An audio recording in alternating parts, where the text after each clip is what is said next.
My name is Kelly McCormick, and I'm the Director of Events and Programming at the Portland Regional Chamber of Commerce. Welcome to IT Basics for Business, a breakfast seminar series that provides a forum to gain useful, do-it-yourself IT solutions and insightful, actionable tips.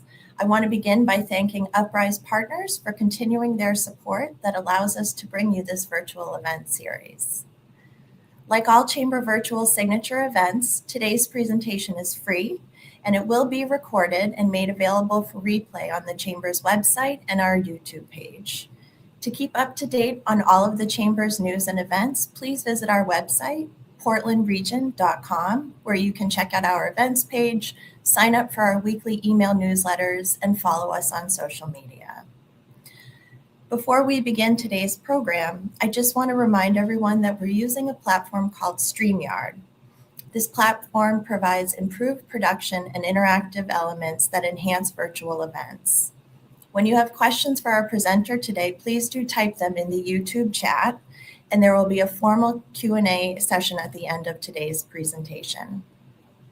Today's topic, the 7 biggest AI mistakes SMB leaders make and how to fix them, will be presented by Tyler Dunley, Senior Director of Managed Services at Uprise Partners. As Senior Director of Managed Services, Tyler is responsible for strengthening the security and operational performance of client IT environments. He leads Uprise's 24/7 service desk, ensuring clients receive fast, expert, tailored support for software, hardware, and network issues.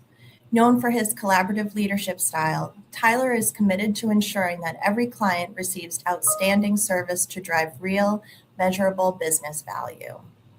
With more than 15 years experienced in managed services and engineering roles in diverse operational environments, Tyler has led technical teams across MSP, civil, and electrical engineering organizations. With a rare blend of technical expertise and high-level strategic vision, he is as comfortable troubleshooting complex technical challenges as he is shaping long-term service strategy, an ability that has helped Uprise enhance systems, expand tool capabilities, and elevate the client experience. Born and raised in Maine, Tyler enjoys playing guitar, biking, and spending time in Maine's great outdoors with his wife and 2 children. Uprise Partners has been our presenting sponsor of IT Basics for Business since its inception. I'd like to welcome to the stage Melinda Gannon, CEO of Uprise Partners, to share a little bit more about their work before we hear from Tyler. Great. Thanks so much, Kelly, and good morning, everybody. Thanks for being here. I wanted to just share a quick introduction to Uprise Partners. We essentially help businesses optimize and maintain their technology. So the way that we do that is by specializing in full service IT and cybersecurity. Everything we do has that security component. So you can think of us as a company's IT department. We're headquartered right here in Maine. We have team members here as well as across the US and the globe. We are committed to serving small and mid-sized businesses. And we do that 365 days a year, 24 hours a day. And that's why our team is located all across the globe so we can offer that complete, comprehensive support. We want to work with small, medium-sized businesses because these businesses are really our economic engine. And when we started Uprise, we found that market was pretty underserved when it came to holistic technology solutions. So we're really proud of our team. I'm particularly excited for you to hear from Tyler today. The team has earned many accolades over the past few years. For the past 6 years in particular, we've won a string of awards.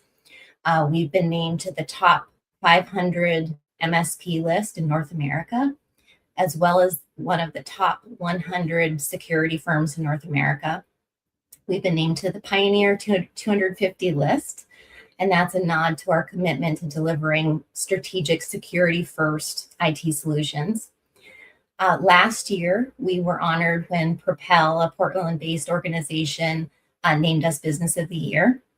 We've also been named to the Tech Elite 250, the Mid-Market 100 list, the Next Generation Solution Provider Leader list. And in 2024, we were recognized as the second fastest growing IT firm in the country, out of 35,000 of our peers. So we're really happy to be able to serve Maine, serve other small, medium-sized businesses across the country. And if anyone would like to have a conversation with how we can better enable your team to do great work through technology, we'd absolutely love to chat with you. And with that, I will turn it over to Tyler. I'm excited for you to hear all about the watch outs for AI. Awesome. Thank you, Melinda.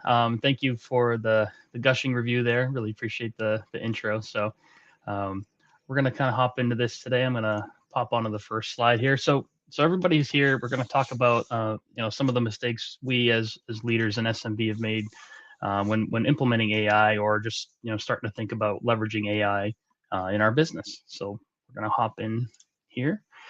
So let's talk about sort of the reality of where things are at right now. As a small, medium-sized business, you kind of bootstrap things, you grow your business, you're at different stages of your operational maturity, depending on where you're at. So in those organizations, naturally, as things evolve, right, you yourself as a leader, you're wearing multiple hats.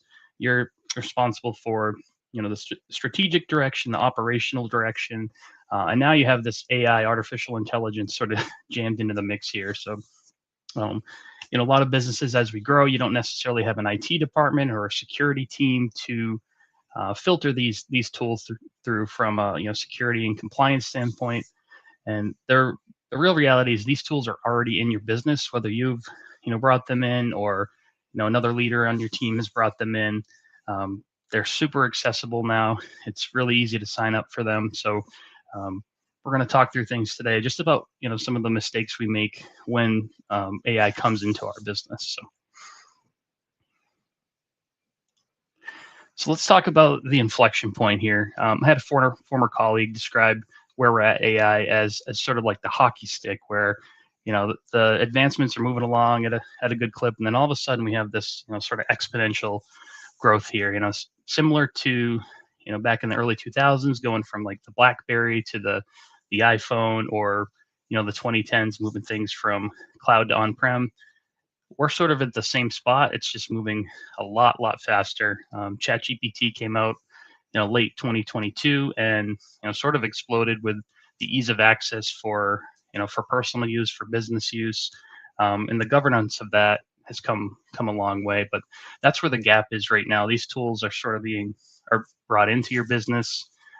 Decisions are being made faster than you're building the framework to actually figure out how you're going to use these tools. And when you first bring these things in, it's going to impact your business in ways you don't necessarily think about up front. It's sort of the downstream effects of those things. So.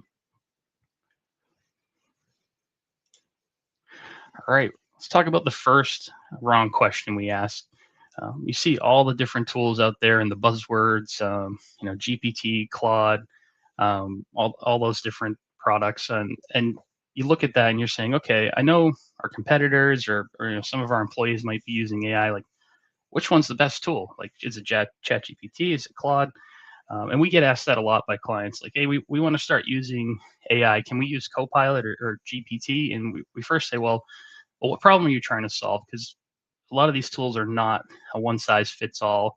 Like GPT is really great for documentation and coming up with drafts and templates, where a model like Claude is better for programming or software engineering.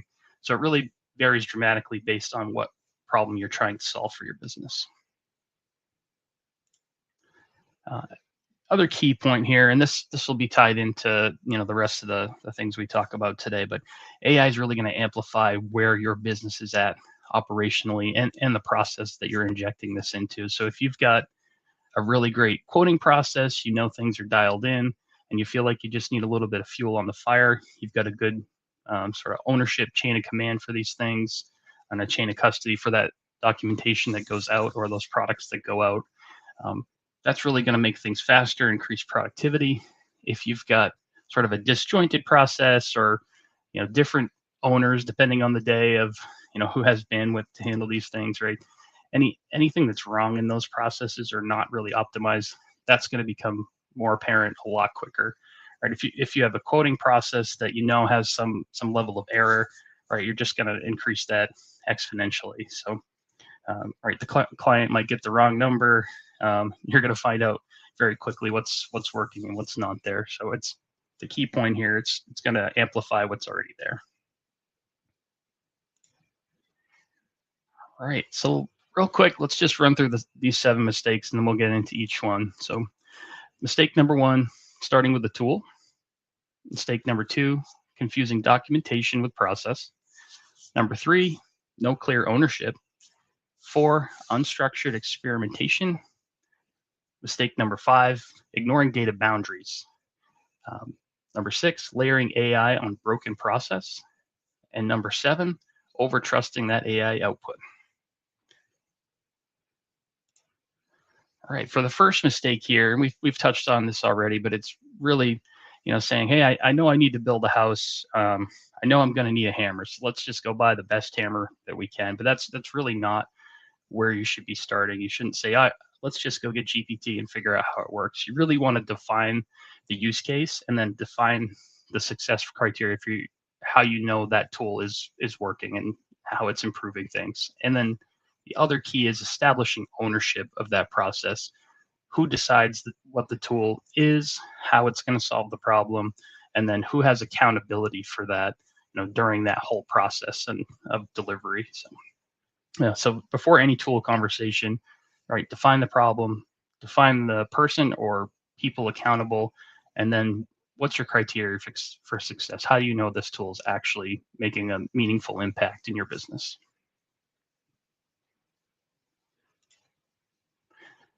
Right, so confusing documentation with process. Right, AI is really great at helping you pump out these beautiful documents. If you have compliance needs, you need XYZ policy, you can go to one of these models and say, hey, here's what I need, generate it for me.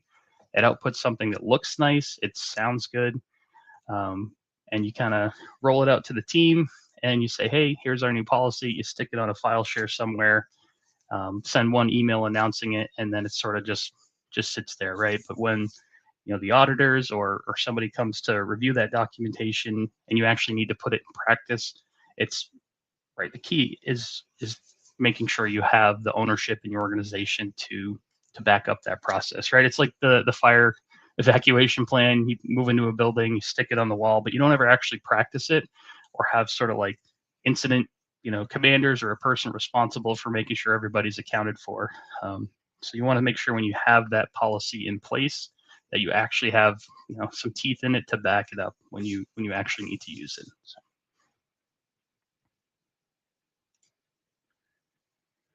All right, the next mistake here, and we've touched on this too, just the ownership piece is really key. That's everybody's responsible, nobody's responsible. We see that a lot in our business where, as an IT firm, we have a lot of processes that we want the team to follow. I'm kind of the guy that's all about process. Let's write things up. Let's get people accountable for these things. And one of the struggles I had early on in my career was, hey, I've made this process. I've spent so much time on documenting it sort of step by step. Here's how I configure this, server. Here's how I configure a laptop. But then I hand that to, another engineer or my team of engineers. And, a few weeks later, nobody's really following it. Or 6 months later, a new engineer goes to follow it. And the process has actually changed, but the documentation didn't get updated because there was no owner. There was no review cycle. Right, it's sort of, you got multiple captains on the ship and everybody's going in different directions. So right, you could run into things where AI generates client-facing summary with some numbers that don't match the contract. That goes out, and you're going to find out about that very quickly. But when it comes to accountability for that, you're going to have 3 different people saying, well, I used your template and I put it in GPT and this is what it came out with. And, Sally reviewed it and Bob said it was good to send. But if you don't have somebody that's sort of the gatekeeper, the final check on that to make sure, right, does this have our company voice? Does this have the right company logo? You really want to make sure that stuff is buttoned up before it goes out. And I've seen that myself, right? Writing up some templates, it's pumping out things, and then all of a sudden it sort of just inserts something wacky in there. So it can be right 10 times, the 11th time it's going to do something right. We've all heard of AI hallucinations, and it's a very real thing. It's artificial intelligence for a reason. It's not as good as the real thing, but it's good enough to use as a first draft. But you really need the human interaction on that at the end of the day before things go out. All right. So when it comes to ownership, one thing we're running into right now, as these tools come in, they're super easy to sign up for. Your team is probably already using, whether you like it or not. My wife, for her work, she's like, hey, I started using ChatGPT, and I can take pictures of this, and it'll tell me how to organize this spreadsheet better. So you're running into things like that. In the IT industry, we have what we call shadow IT. What we're seeing now is something called shadow AI. So there's a problem in your business. You maybe don't have the right process, or people aren't bringing those things to you because the culture is, not necessarily built around like, hey, let's bring in new ideas, or hey, I want to flag a problem here. So shadow AI is really just somebody signing up for that free tool and starting to leverage it without necessarily running through any business process or approvals there. And we see that with IT. Somebody has a slow computer, they put a ticket in, right? Their internal IT department's slow to respond. They just go to Best Buy and buy a new computer and start using that. It doesn't have all the the managed tools and stuff on it, so you're creating security risks there without any visibility from your organization. So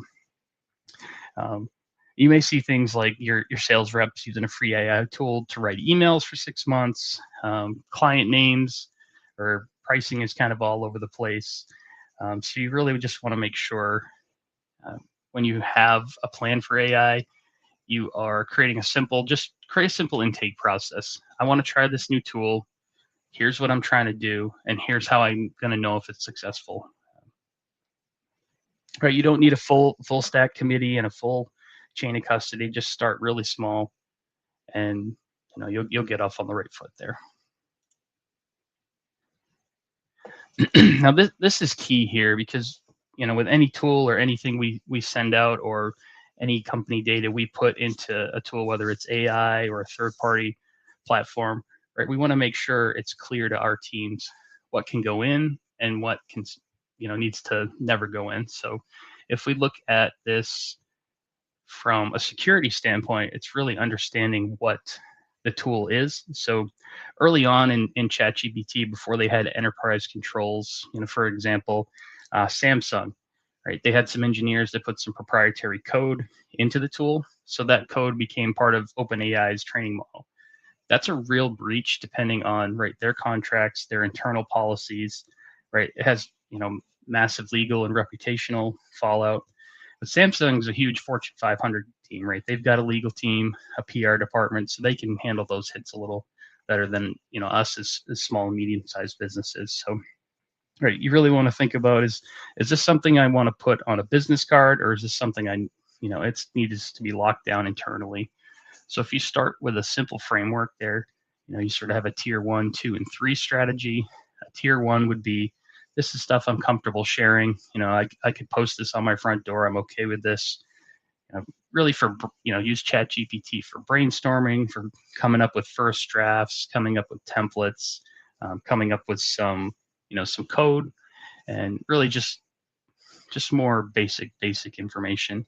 Tier 2 is going to be, proprietary internal company information. This is our pricing strategy. This is our, process or our secret sauce. And then tier 3 are going to be things that you'd never want to put out in any sort of third-party tool. And this could be for compliance reasons, or just for, internal risk or policy. So that would be tier 3. So really think about what goes in, where, and then what can never go in. So just define that simple process to make sure you understand where the information's going, and then how it's getting handled once it's put in there. There are enterprise controls now in these tools, so it's really important to read the terms of service, kind of like with anything, because they will, they're scraping data from all over the internet. You want to make sure your data, your proprietary stuff, is not part of that. The other part of this tying back to ownership is having somebody that can audit that and is responsible for monitoring what goes in and what goes, what that data is doing once it's in there. So, all right. So, mistake number 6, layering AI on top of broken process. So if you've got an invoicing process, you get 15% error rate. Injecting AI in that's just going to get you more errors a lot quicker. So, excuse me. So before you automate it, audit that process. Make sure you understand front to back how this particular process in your business works.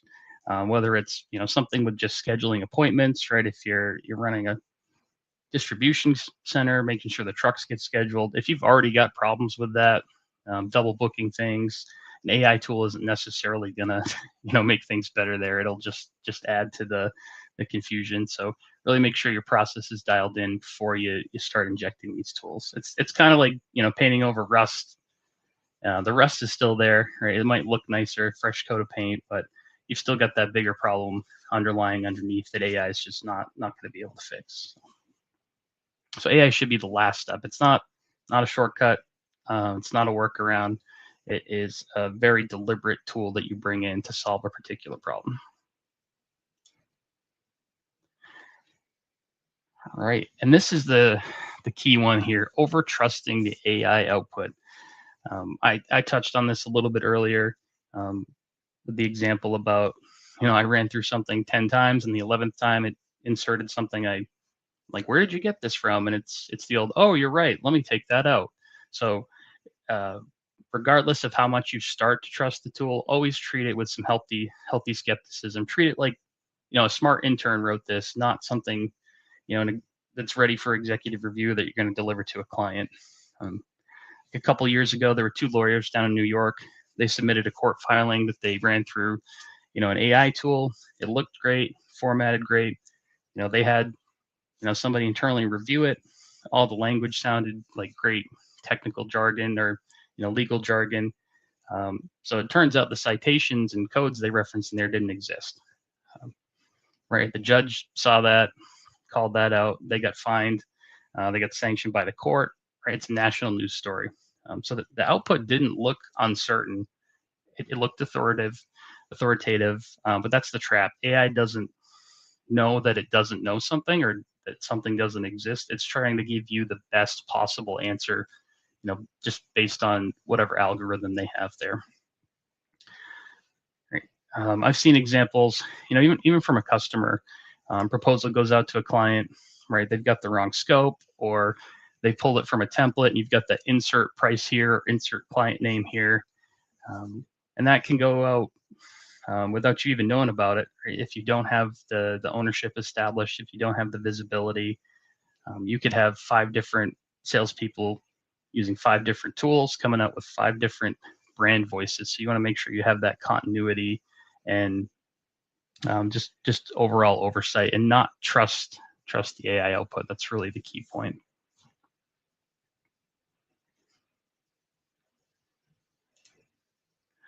So let's talk about a simple framework, right?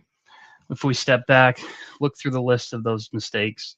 Step 1, right? Name the problem, not the tool. Step 2, setting those data boundaries, those different tiers of what data can go in, what data, can go in, but you really need to scrutinize the terms of service and understand how that data is being handled when it goes in. And then that tier 3, where don't ever put this information in a tool. This needs to be locked down internally, because we have different, you might have a DoD contract, you might have CMMC or a NIST framework, or even HIPAA or PII data that you just don't want to get out there. Step 3 is assigning the owner. Just start with one person, right? They're accountable for the outcomes and the output, and they're the gatekeeper before any of that stuff goes out the door. Step 4, you can run a small pilot. Right? If you look at an operational process where you say, hey, this quoting process has taken us 3 hours just to get the this contract reviewed, and you say, all right, well, we can run this through the tool, we can have it produce a summary, and we can walk through what that output, and then we get a good sense of the case, and then we can bring that back and figure out how we can tweak that and get it out the door.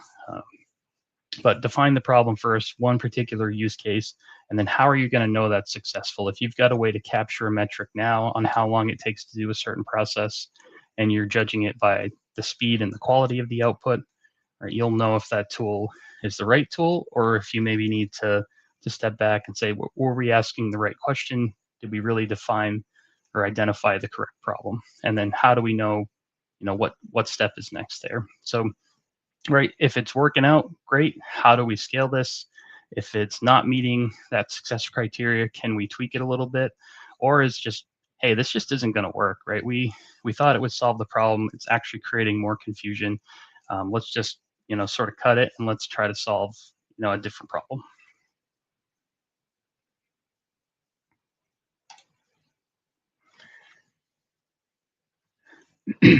All right, so we really talked about how this is going to amplify and sort of exponentially increase either things you're doing really well or things that, processes that are not so well in your business. So it's not really whether you're ready to use AI, it's whether you're to have those things in your business amplified. All right, good process, you'll get good results. Bad process, you inject this, you'll get bad results. Right. So I ripped through that a little quicker than I planned. I'm sure you all have questions. Happy to answer them. Really just tying back to that core theme of name the problem, identify an owner, ensure you understand what outcomes mean you're successful or maybe missing the mark, and then decide how you're going to scale, adjust, or right, sort of go back to the drawing board on identifying the problem. So.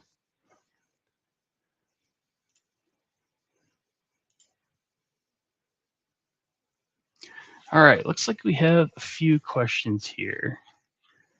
I'm gonna read through those. The first one here mentioned there's no universal AI solutions. Practically speaking, right? What are the differences that I've actually noticed? So I'm sort of our internal AI geek, so I've kind of leveraged it for everything from home automation projects to automation internally, tying our systems together. But I found that ChatGPT is really great for more like conversational brainstorming and coming up with the right language, summarizing emails, helping you build templates and drafts. Claude is more for if you're doing a really specific thing. It's great for coding, for software development. I found it's also great for like web design, HTML and CSS. It's really dialed in with that. It has like a nice little display so you can see how it's going to look as you're coding. And then Copilot is great for if you're in a Microsoft like 365 environment and you need to, pull information from a SharePoint site or from a Teams chat. It's really great sorting through those things. I can go into Copilot and say, hey, did I, miss any tags in Teams today? And it's going to give me a list of all the, the messages that I might have missed if I was doing a webinar, right? And I have it on D&D. So, yeah. So I hope that answers your question there. It's really GPT is great for documentation and language. Claude's great for programmatic stuff. Copilot's great for like business context and summarizing internal information in your 365 environment.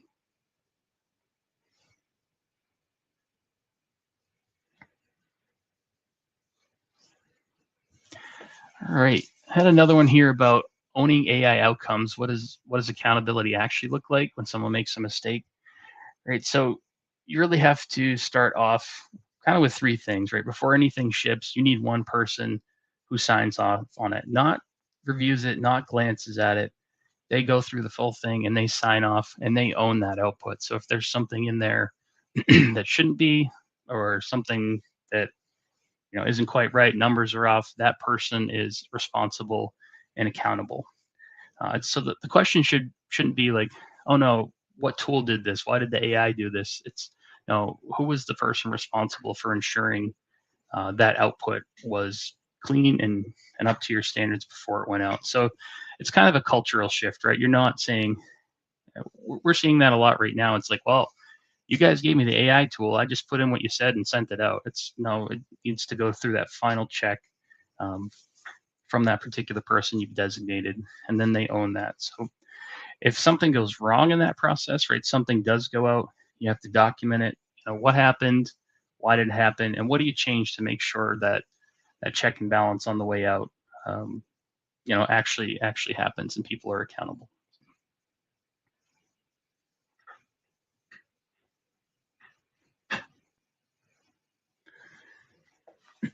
All right, we've got another one here about how do you build the culture where people feel safe, saying AI got it wrong without feeling like they're slowing things down. I think you step back and as a leader, you have that dialogue with your team about, hey, this is a tool, right? It's okay if the tool's wrong. It's okay if you buy, you go to Home Depot, you buy a saw, you buy the wrong blade, right? You're gonna go and tell your boss, hey, we bought the wrong stuff here. You don't necessarily need to be afraid about flagging those things. And that's a bigger cultural thing too. It's not just with an AI tool, it's establishing that open lines of communication. Hey, we don't have an ego, right? It's okay to make mistakes. Let's just figure out how we learn from them and get better.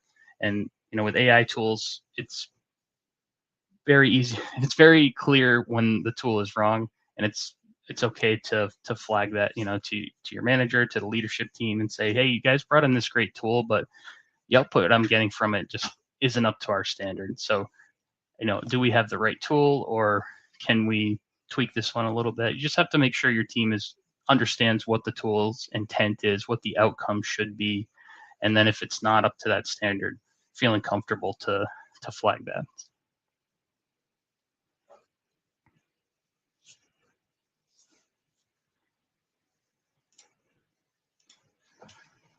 All right. Well, I think that kind of wraps it up for me here. Kelly, you have any closing words for us today?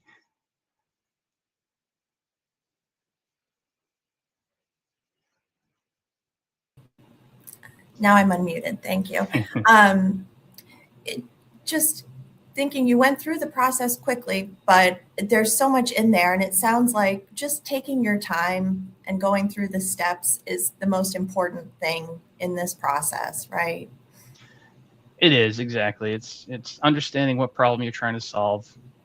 Do any of these buzzword AI tools actually have the teeth to solve that problem? And then once you bring that tool in, how do you know that you're actually solving that problem? Right? And then who's accountable for the output of that? It sounds so simple, and yet it's simple but complicated, right? Like anything we introduce to the business, we need to make sure we actually have a plan and accountability for it. Wonderful. So I guess, do you have any closing thoughts that you'd like to share, or? I think we see, small and medium-sized businesses struggling with this tool and figuring out how to make sense of it. At Uprise, we have strategic advisors and our VCIOs that can have those conversations with you, understand where your business is at maturity-wise, operational-wise, and help you figure out, do you need this tool right now? What's the right tool for you? And then once you get that in place, how does it scale with your business? Fantastic. Wonderful. Just as a reminder to everybody, we will be sharing a link to the recording and your slide deck afterwards, so people can get in touch with you if they have any questions and learn more about Uprise and the phenomenal work that you all do. So, and with that, I think we'll wrap things up. I didn't see any additional questions in the chat box. Tyler, thank you for such a wonderful presentation this morning. It was so thoughtful and organized, and I think people are going to find a lot of value in this process through which they can avoid these mistakes and integrate AI into their work that they're doing. So thank you. Yeah. Happy to be here. Thank you for having me on. Yes, of course. And I wanted to thank all of you for tuning in here today. We're thrilled to have you. And if we can ever support your good work, or if you have topic ideas that you'd love to learn more about in the IT realm, please don't hesitate to contact us. And a huge thank you to Uprise Partners for the content, the sponsorship, the support. We love being partners with you. They're so wonderful. I'd love to give a shout out to my colleague, Riley Legere, who's been running things behind the scenes and making it all look great. And we will be returning to IT Basics for Business on April 28th. And the topic is just announced. It will be the new rules of IT for business leaders. And will be presented by Melinda Gannon, of the CEO of Uprise Partners. So with that, I wish you all a wonderful day, and we'll see you next time. Take care.